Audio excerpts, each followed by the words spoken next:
Good morning to all. Ang topic po natin ngayon sa Voice of Truth o Tinig ng Katotohanan is about depravity. Ano po ba itong depravity?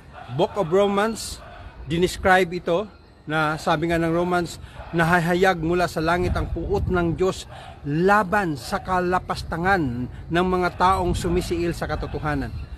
Kung babasahin mo po yung Book of Romans, pinapakita doon yung kung gaano kasama ang tao. Pag sinabi natin depravity, meaning nagkaroon ng moral corruption or wickedness ang tao kahit ano na lang kailang maibigan.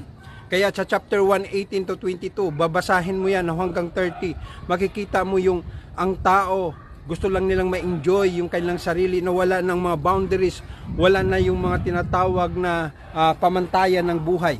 Kaya nga nakakalungkot, nakakatakot kasi nga ito nga po yung concern ng Diyos.